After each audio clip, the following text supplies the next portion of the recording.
Hello, সবাই কেমন আছেন? ভীষণই ভালো আছেন অবশ্যই, এবং ভালো দলেই রয়েছেন।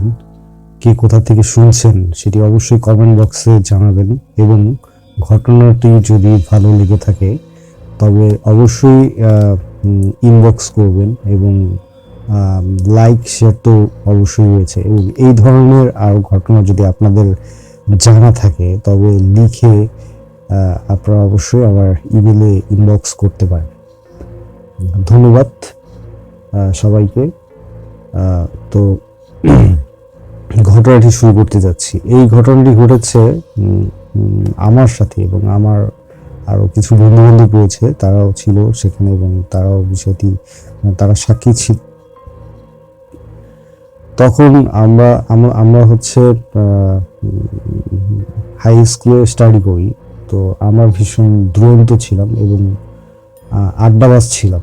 তো এখনো আড্ডাবাজ, এবং আড্ডা করতে ভীষণ ভালো লাগে।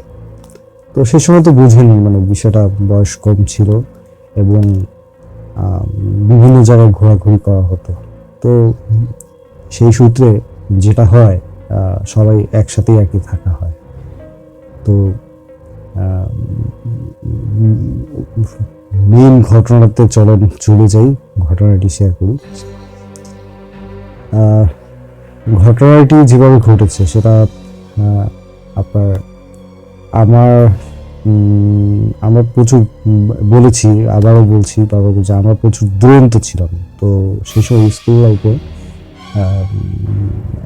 দুই পক্ষ মিলে হচ্ছে একটি মারামারি হয়। তো মারামারিতে আমাদের একজন বন্ধুকে অপর পক্ষ হচ্ছে ভীষণ আঘাত করে। আঘাত বলতে হচ্ছে আপনার ধারালো অস্ত্র দিয়ে তাকে আঘাত করা হয়, এবং সেই আঘাতে তার পিঠ থেকে একটি হাড্ডি বের হয়ে আসে। তো যাই হোক, তাকে হচ্ছে হসপিটালে, আমাদের এখানে সদর হসপিটাল আছে, সেখানে অ্যাডমিট করা হয়, এবং সেখানে অ্যাডমিট করার পর তাকে তাকে সেখানে ট্রিটমেন্টে রাখা হয়। ট্রিটমেন্টে রাখার পরে আমরা বন্ধু বান্ধব সবাই সেখানে চলে যাই, ওই হসপিটালে চলে যাই তাকে দেখার জন্য। তো আমরা বন্ধু বান্ধব যারা ছিলাম সবাই মিলেই সেখানে চলে যাই দেখার জন্য। তো তাকে ভর্তি করানোর পর থেকে আমরা তার পাশে থাকি, এবং কেউ না কেউ, আমাদের বন্ধু বান্ধব কেউ না কেউ পাশে থাকে। তো এরকম থাকার পরে তার পরিবারের থেকে লোকজন আসে, আমরা কথা বলি, তার তাদের সাথে কথা বলি, তারা জানতে চায় সবাই সবকিছু। পুলিশ আসে, এই বিষয়ে তদন্ত হয়, এবং সবাই সবকিছু জানতে চায়, আমাদের কাছে জানতে চায়। আমরাও তাদের কাছে বিষয়গুলো জানাই যে এরকম এরকম কিভাবে তার সাথে এটা হয়েছে, এগুলো পুরোপুরি বিষয়গুলো জানান দেওয়া হয়। তো এরপরে হচ্ছে ঘটনাটি ঘটে। তো ঘটনাটি ঘটে হচ্ছে কোন সময়, সেটা হচ্ছে আমরা বিশেষ করে আমি আমি একটু এই ভূতেরও আকর্ষণ, কিংবা যে ভূত টুত কি আছে না আছে, এই এই এই বিষয়ে ভীষণ কৌতূহল আমি খুব ছোট থেকেই। তো তখন হচ্ছে সন্ধ্যের আজান দিয়েছে ঠিক। তখন আমার এক বন্ধুকে আমি বলছি যে দেখ, আমরা তো এখানে এসেছি, তো আমার একটা ইচ্ছে ছিল অনেক আগে থেকে, আজ সেই ইচ্ছেটা পূর্ণ করব। তো তারা বললো যে কি বিষয়টি, কি একটু বলো, এবং তোমার ইচ্ছেটি কি। তখন আমি বললাম যে আমার ইচ্ছে ছিল যে একা একা গিয়ে একটু মর্গ দেখবো, এবং মর্গের ভিতর কি হয় না হয় এই বিষয়গুলো একটু খেয়াল করব। তখন এক বন্ধু আর কি, মানে এটা শুনে সে মানে গালি দিয়ে দিয়েছে, যেটা মানে এত ইচ্ছে থাকতে তোর এই ধরনের কেন ইচ্ছে হয়েছে যে তুই মর্গে যাবি, কিংবা হচ্ছে এগুলো দেখবি। তখন আর কি এই কথা শুনে আমি বললাম যে না, আমার আসলে ভীষণ ইচ্ছে হয়েছে, আমি আমার খুব দেখতে ইচ্ছে হচ্ছে যে কি হবে না হবে। তখন তারা বললো আচ্ছা ঠিক আছে, তোর সাথে আমরা যাবো, চল। তুই একা কেন যাবি, ভয় পাবি, তো চলো আমরা যাব। তো তখন আমরা কয়েক বন্ধু মিলে আমরা কি করি, আমরা হচ্ছে সেই মর্গের কাছে যাওয়ার জন্য প্রস্তুত হই, এবং আস্তে আস্তে আমার বন্ধু যেখানে অ্যাডমিট ছিল সেখান থেকে নেমে আমরা হচ্ছে ওই সেখানে মর্গের দিকে আর কি রওনা হই। মর্গটা ছিল হচ্ছে নিচেই তখন। তো আমরা আস্তে আস্তে কয়েক বন্ধু মিলে সেখানে যাওয়ার চেষ্টা করি। তখন থেকে আমরা আমাদের স্মোকের অভ্যাস ছিল, স্মোক করতাম। তো এক ফ্রেন্ড আর কি বললো যে আমার কাছে একটি সিগারেট আছে, তো কি করা যায়, এটা মানে এখন তো দিয়েশলে প্রয়োজন, কি করবো। তখন এক বন্ধুকে বলার পর সে বললো যে আমরা তো এখানে যাব, তো সাথে তো আগুন ঠাগুন কিছু একটা রাখতে হবে। তো আমরা বেশ কিছু দূর যাওয়ার পর একজন লোক আসতো, সে বললো যে তোমরা কোথায় যাচ্ছ ওদিকে। তখন আমরা বললাম যে আঙ্কেল আমরা তো এরকম মর্গ দেখতে যাব। তখন সে এটা শুনে খুবই রেগে গেল। সে বললো যে এই সন্ধ্যের সময় তোমরা কেন যাবে, তোমাদের বয়স হয়নি এখানে যাওয়ার, তোমরা ভয় পাবে, এই সেই অনেক কিছু বোঝানোর চেষ্টা করলো। তা আমি বললাম আচ্ছা ওকে আঙ্কেল আমরা যাবো না। তা আমরা তাকে মানে তার সাথে সাথে একটু সাইডে চলে গেলাম। সে যাওয়ার পর আবার আমরা ব্যাক করে আমরা সেখানে যাওয়ার চেষ্টা করলাম। দেন কি হলো, দিয়াশলের কথা শুনে আমরা এদিক ওদিক খোঁজাখুঁজি করছি যে দিয়াশলাই কোথায় পাওয়া যায়, কোথায় পাওয়া যায়। এখন যেতে হলে ডিরেক্টলি যেতে হবে হচ্ছে দোকানে, দোকান থেকে দিয়াশলাই নিয়ে আসতে হবে। কিন্তু মর্গের কাছ থেকে মানে যেখানে চলে এসেছি সেখান থেকে দোকানগুলো হচ্ছে অনেক দূরে। এখন চিন্তায় পড়ে গেছে আমরা দিয়াশলাই কোথায় পাবো।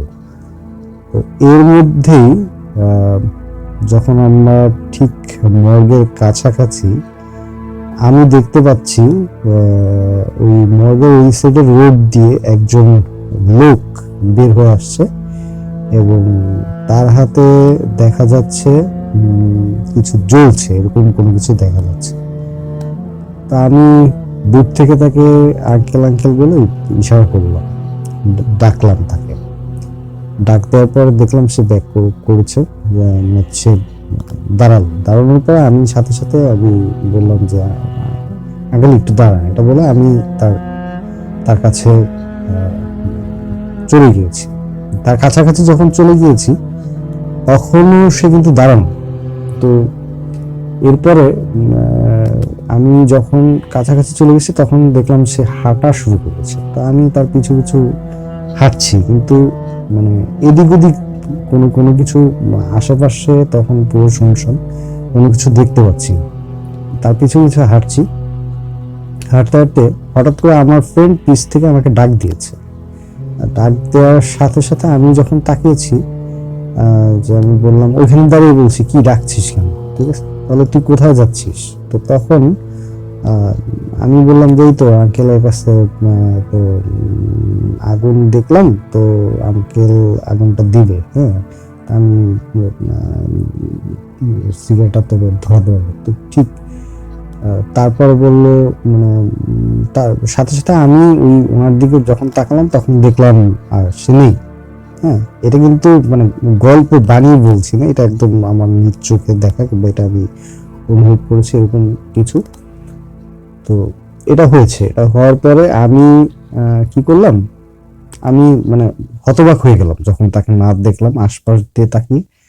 তো আমি ভেবে নিলাম যে সে মনে হয় আমি তো পিছনে তাকিয়ে কথা বলেছি, হয়তো সে চলে গিয়েছে মাইন্ড হ্যান্ড করে এরকম কিছু। তো এরপরে আমি আমার ওই ফ্রেন্ডের কাছে চলে আসি।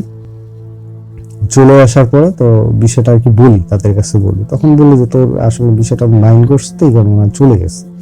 আমরা তখন কিন্তু এই বিষয়টাকে গুরুত্ব দিইনি। হ্যাঁ, তো এরপর সেকেন্ড হচ্ছে আবার আরেকজন কিরকম দেখলাম, সাদা একটা ড্রেস পরা এবং কালো একটি প্যান্ট পরা, সে হেঁটে হেঁটে যাচ্ছে। তো ওই লোকটাকে দেখার পরে আমরা দুজন দেখেছি। তখন আমি, আমার আরেকটা ফ্রেন্ড ছিল, ও দেখেছে। ফ্রেন্ডের নাম ঠিক আমার মনে নেই, আমি মনে করতে পারছি না। তো ওই ফ্রেন্ড দেখার পরে আমরা দুজন তার পিছু নিতে নিতে নিতে নিতে এগিয়ে যাই। ঠিক মর্গের কাছাকাছি অবস্থানে যখন চলে যাই, তখন গিয়ে ওই আঙ্কেলকে ডাক ডাক দিই, কিন্তু সে থামে না, কিন্তু সে এগিয়ে যেতে থাকে। তো পরে হচ্ছে আমরা যখন তাকে বারবার করে ডাকাডাকি করছি, দেখলাম মর্গের গেটের কাছ থেকে আরেকজন লোক চলে আসলো। সে এসে আমাদের বলছে যে তোমরা এত জোরে কাকে ডাকাডাকি করছো। তা আমি বলতেছি, আবার আমরা দুজন মানে ফিরে যখন তাকালাম, হ্যাঁ, বললাম ওই তো আঙ্কেলকে, যে এই কথা যখন বললাম তখন আর ওই লোকটি নেই, মানে যাকে আমরা আর কি স্মোক করার জন্য যার কাছে দিয়ে আসলে জন্য চিল্লাচিল্লি করেছি। তখন মগ থেকে ওই লোক বের হয়ে এসে আমাদের বললো যে মানে কি বিষয়টা কি একটু বলো। পরে বললাম যে এরকম আমরা দুজন, আমি প্রথমে দেখেছি একজন লোক এখান দিয়ে হাঁটাহাঁটি করছে সাদা ড্রেস পরা, এবং তার হাতে প্রথমে স্মোকটা দেখি, তার মানে আলোর মতন কিছু জ্বলছিল। পরে বললো যে তারপর কি হচ্ছে বলো। পরে বললাম যে এরকম আরেকজনকে আমরা দুজন দেখেছি, ও দেখেছে। হ্যাঁ, এই কথাটা যখন বলার পর তারা বললো যে তোমরা এখন এই মুহূর্তে এখান থেকে চলে যাবে।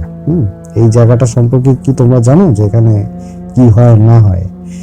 এখানে তো প্রতিনিয়ত অনেকে আসছে, অনেকে অ্যাক্সিডেন্ট করে মারা যাচ্ছে, কেউ সুইসাইড করছে, কেউ বিভিন্নভাবে মারা যাচ্ছে। তো এই মানুষগুলোকে এখানে এনে তাদের বডিকে আঘাত করা হয়, কিংবা এদের সাথে অনেক কিছু হয়ে থাকে। তো তোমরা এখানে কেন এসেছো? তোমরা এখান থেকে চলে যাও। তো আমি তখন বললাম যে আঙ্কেল এরকম এরকম বিষয়, তো আমার তো খুব ইচ্ছে ছিল। তো বলে না, এটা তোমাদের অনুমতি লাগবে, আমাদের যে ডাক্তার স্যার আছে তার থেকে অনুমতি লাগবে, এবং যাই হোক তোমরা ভয় পেয়ে যাবে, তোমরা এখান থেকে চলে যাও। সে কোনোভাবেই করতে রাজি না। এবং আমরা বললাম যে আঙ্কেল আমরা কাদের দেখলাম, কিংবা হচ্ছে কারা ছিল এরা। হ্যাঁ, তখন সে কিছু বললো না, মাথা নিচ করে বললো যে তোমাদের জানার এত কিছু দরকার নেই, তবে এই কথা কারোর কাছে বলবে না যে এখানে এরকম এই সময় এগুলো দেখেছো, মানুষ অনেকে ভয় পেতে পারে। তো যাই হোক তোমরা যা দেখার দেখেছো এটা ভুলে যাও, আজ থেকে আর এখানে আসবে না, আর এই কথাগুলো কারোর সাথে মানে শেয়ার করবে না বিষয়টা। তো এই হচ্ছে ঘটনা। এরপর আমরা সেখান থেকে চলে আসি। ধন্যবাদ সবাইকে। যদি ঘটনাগুলো ভালো লেগে থাকে আপনাদের, তো অবশ্যই লাইক কমেন্ট করে শেয়ার করবেন।